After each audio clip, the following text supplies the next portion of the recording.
చేస్తాం మాట్లాడినాం. ఒక పెద్ద నిర్ణయం, ఒక సెషన్ మొత్తం బహిష్కరించినటువంటి పెద్ద నిర్ణయం కేసీఆర్ గారు ప్రమేయం లేకుండా జరుగుతుంది కదా. లేదా మీరు ఇంకొక ఆరోపణ కూడా చేసి ఒక కుక్కలు పరిస్థితి వచ్చిందండి. అంటే ఎవరెవరు ఉద్దేశించారు డైరెక్ట్ కేసీఆర్ గారిని. మీ పేరేంటి? అంటే రాంబాబు గారు. ఇప్పుడు మీరు బీఆర్ఎస్ పార్టీని బయట నుంచి ఎట్లా చూస్తున్నారో నేను కూడా అట్లే చూస్తున్నాను. సో నిర్ణయం ఎవరు తీసుకున్నారో నాకు తెలియదు. నేనేమంటున్నా అంటే నిర్ణయం గుంటనక్క గారు తీసుకుని ఉంటే ఆయన పర్సనల్ బెనిఫిట్ కోసం ఆయన తీసుకున్నాడు. దానికోసం యావత్ తెలంగాణ సమాజాన్ని నష్టం చేసిండు. ఎన్ని గంటలు వాదన చేయొచ్చండి మీరు ఆలోచించండి. 5 to 7 days సెషన్ అంటే ఎన్ని గంటలు వాదన చేయొచ్చు ప్రజల పక్షాన? ఆ అవకాశాలు అన్నీ వదిలిపెట్టుకొని అన్ని బిల్లులు పాస్ అయ్యి మొన్ననే చెప్పిన ఈయన డిప్యూటీ ఫ్లోర్ లీడర్ అంటే ఈయన అండర్స్టాండింగ్ పాలిటిక్స్ ఉంటుంది. ఆయన 100% రేవంత్ రెడ్డితో మ్యాచ్ ఫిక్సింగ్ పాలిటిక్సే ఉంటాయి. రేవంత్ రెడ్డితో ఫిక్స్ చేసుకొని నువ్వు కేసీఆర్ని తిట్టుకొని నేను సభ వేసుకొని వెళ్ళిపోయినా నేను అనుకుంటున్నా జరిగి ఉంటుందని. అట్లా కాదు పైనుంచి జరిగి ఉంటే మాత్రం అది చరిత్రలో క్షమించని నేరం అయితే అవుతుంది. నేను మాత్రం 100% ఈయననే చేసిండు డిప్యూటీ ఫ్లోర్ లీడర్ గారు అనుకుంటున్నాను.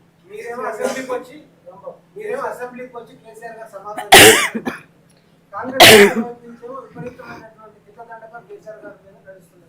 బహిరంగంగా ఉడికిస్తామంటారు, న్యాయంగా వస్తామంటారు, ఇంకా రకరకాలుగా ఉన్నాయి. చూడండి రాంబాబు గారు, కేసీఆర్ గారిని కసబ్తో పోలిస్తే నేను ఒకదాన్నే రియాక్ట్ అయినా. బీఆర్ఎస్ పార్టీలో ఎవరైనా మాట్లాడారు ఇప్పటిదా? నేను ఇప్పుడు కూడా చెప్తున్నా మళ్ళీ కేసీఆర్ గారిని ఉరిదీయాలని రేవంత్ రెడ్డి గారు అంటే రేవంత్ రెడ్డి గారు రైట్ నౌ కృష్ణా జలాల్లో చేస్తున్నటువంటి అన్యాయానికి రేవంత్ రెడ్డి గారిని 2 సార్లు ఉరిదీయాలి, ఒకసారి కాదు. ఎందుకంటే ఆయన అసలు మాట్లాడతలేడు కృష్ణా గురించి.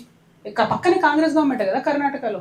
నీకు ఆల్మట్టి హైట్ పెంచితే 100 TMCలు నీళ్ళు వాడు ఆపుకున్నకి ఏమొస్తుంది నా కృష్ణ? మనకు తుంగభద్రలు ఆపుకున్నకి ఏమొస్తుంది? ఆయన ఆ జిల్లా గురించి కూడా ఆలోచన చేస్తలేడు కదా. నేనేమంటున్నా, ఇప్పుడు ఒక నాయకుడిని క్రిటిసైజ్ చేయడం చాలా ఈజీ అబ్బా. కాకపోతే కేసీఆర్ గారి కాంట్రిబ్యూషన్ ఈ స్టేట్ తేవడంలో ఎంత ఉందనేది మనందరికీ తెలుసు. ఆయన లేకపోతే స్టేటే లేదు.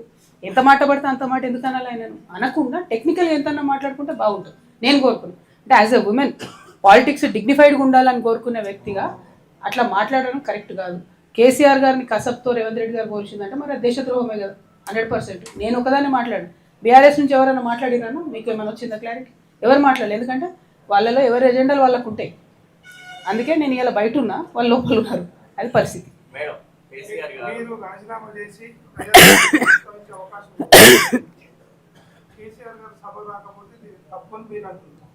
మీరు ప్రజలిచ్చిందా పార్టీ ఇచ్చిందా అవకాశం వేరు.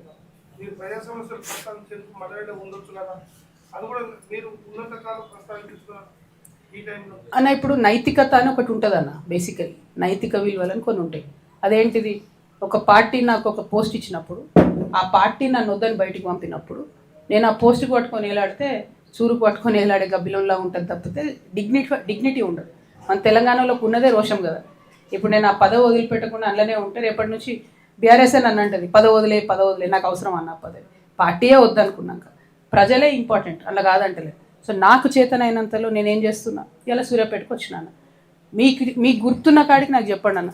మన రాష్ట్రంలో ఎవరన్నా రాజకీయ నాయకుడు వెళ్ళి 2 రోజులు ఉండి ఒక్కొక్క జిల్లాలో ఆ సమస్యల మీద కంటిన్యూస్గా పనిచేసిన వాళ్ళు ఉన్నారా? నేను అన్ని జిల్లాలకు వెళ్తున్నా. ఎందుకు వెళ్తున్నా? అది నా నైజం.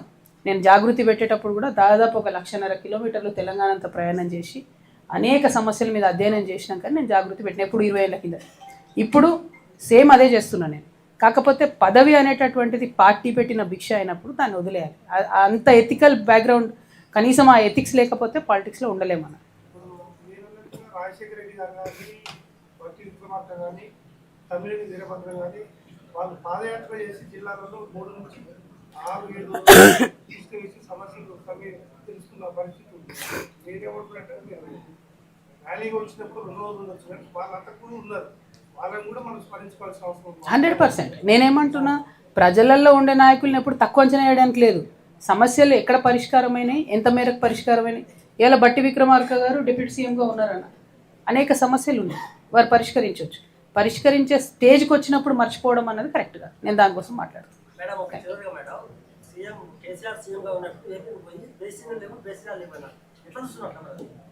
అన్న ఇప్పుడు నేనేమంటున్నా అంటే, ఇప్పుడు ఉన్న తక్షణ సమస్య ఏందన్నది ఆలోచిద్దామన్న. పాత నాయకులు చేసిన తప్పులు తోకుంటూ పోయినాం అనుకోండి, కొత్త నాయకత్వం ఏం చేస్తున్నట్టు? మరి ఇప్పుడున్న ముఖ్యమంత్రి గారు ఏం చేస్తున్నట్టు? మాలాంటి వాళ్ళం ఏం చేస్తున్నట్టు? మేమున్న ఇష్యూని అయితే రిపేర్ చేసుకోవాలి కదా. అప్పుడు జరిగిన అన్యాయం ఏంటి అన్నది ఒకటి మాట్లాడుకుంటూనే దాన్ని ఎట్లా ఫిక్స్ చేయాలి అనే దాని మీద ఇంకెక్కువ ఫోకస్ చేయాలి.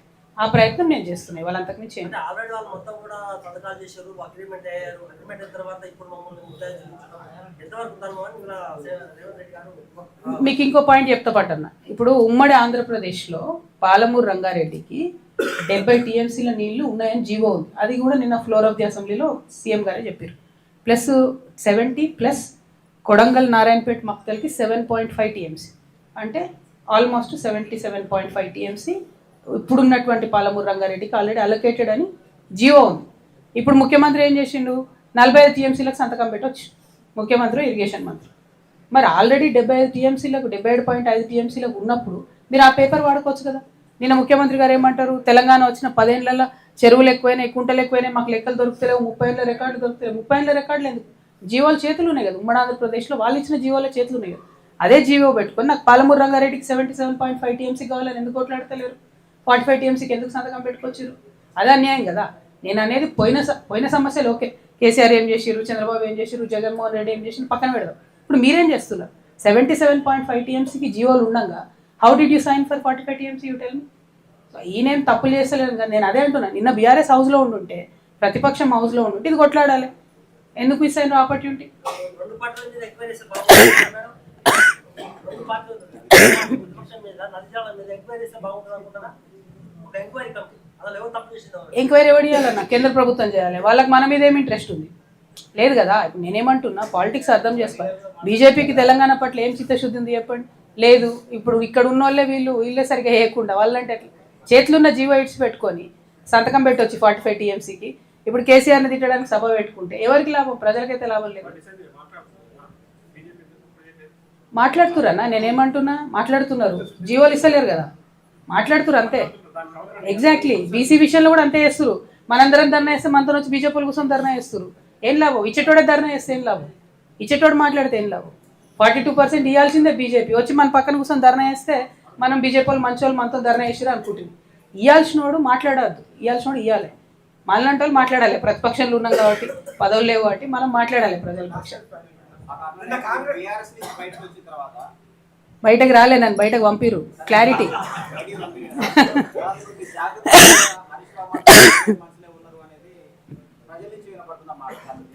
మా జాగృతిలో చాలా కష్టపడాలి. అసొంటి వాళ్ళు ఎవరు ఉండదు, చాలా కష్టం ఉంటుంది మాతో, పొద్దంతా పనే ఉంటుంది. Thank you.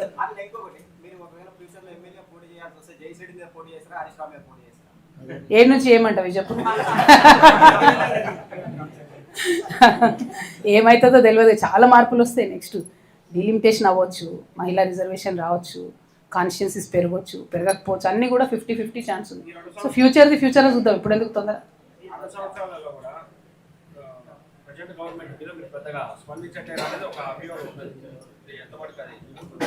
ఎప్పుడు 2 సంవత్సరాలు? అవును, నేను బీఆర్ఎస్ ఉన్నా కదా. బీఆర్ఎస్ ఉన్నప్పుడు నేనే మాట్లాడు అక్కడ నా వాయిస్ ఏడు ఉండే. బీఆర్ఎస్ నుంచి ఎప్పుడైతే నేను మొన్న చెప్పినా కదా, వెక్క మాట చెప్తా. మంచి క్వశ్చన్ అడిగారు. నేను బీఆర్ఎస్లో 9.5 సంవత్సరాలు కాదు, 20 ఏళ్ళకెళ్ళి భాగస్వామ్యం. విను బ్రదర్, అరే విను, తొందరగా పడుతుంది. 20 ఏళ్ళ నుంచి భాగస్వామ్యం. నేను తెలంగాణ జాగృతి 2006లో పెడితే 2014లో నేను బీఆర్ఎస్లో చేరాను. రైట్, ఇండిపెండెంట్గా ఉన్నప్పుడు కూడా కేసీఆర్ గారి డైరెక్షన్లో ఉద్యమం చేసినాం మేమందరం. రైట్. సో ఆనాడు ఉద్యమంలో ఉండేటటువంటి భాగస్వామ్యం కూడా మాకు ఉంటుంది. ఎప్పుడైతే ప్రభుత్వం వచ్చిందో, ప్రభుత్వం వచ్చినప్పటి నుంచి కేవలం నిజామాబాద్కి నన్ను రిస్ట్రిక్ట్ చేసిరో నేను పదే చెప్పిన. ఆ తర్వాత కూడా ఎక్కడైతే రైతులకు బేడీలు వేసిరో, ఎప్పుడైతే అమరవీరులకు చేయాల్సినంత చేయలేదో, ఎక్కడైతే ఉద్యమకారులకు చేయాల్సినంత చేయలేదో, నేను జాగృతి జనం బాట పెట్టి బయటకు వచ్చిన రోజు ప్రత్యక్షంగా క్షమాపణ చెప్పి మరీ వచ్చు. ఎందుకంటే ఆ పాపంలో నాకు భాగస్వామ్యం ఉంటుంది. ఇవాళ సంతకాలు పెట్టినా పెట్టకున్నా, చేసినా చేయకుండా నేను ఆ పార్టీలో ఉన్నా కాబట్టి ఆ టైంలో తీసుకున్న డెసిషన్స్లో ఏదో అంటారు కదా, తిలా పాపం తలా పిడికెడనా, అట్లా డెఫినెట్గా ఒక పక్షాన నిలబడి పనిచేసినప్పుడు గుడ్ డెసిషన్ అయినా బ్యాడ్ డెసిషన్ అయినా అలా ఉంటుంది భాగస్వామ్యం. ఇప్పుడు నేను అది చెరిపేస్తే చెడిపోతుందని చరిత్ర. పాయింట్ ఏంటంటే మనిషి అంటోడు చేసిన తప్పులు తెలుసుకొని ముందుకెళ్ళి క్షమాపణలు కోరి పని చేయాలి కన్స్ట్రక్టివ్గా. ఆ పని నేను చేసే ప్రయత్నం చేస్తున్నా. ఇక సక్సెస్ అవుతామా, ఫెయిల్ అవుతామా, ప్రజలు యాక్సెప్ట్ చేస్తారా చేయరా, భగవంతుని దయ. ఆ time will only prove. Thank you. ఓయ్ చాలా విషయాలు ఉన్నాయి.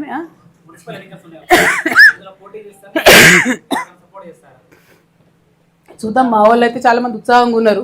మరి ఇంకా డెసిషన్ అయితే తీసుకోలేదు. తెలంగాణ సాయుధ పోరాటం వచ్చేసి కూడా అట్లే వస్తుంది. అంతేనా? No problem. క్వశ్చన్స్ ఎంత బాగుంటాయి, ఆన్సర్స్ అంత బాగుంటాయి. ప్లస్ జనానికి విషయం తెలుస్తుంది, ప్రజలకు తెలియాలి కూడా.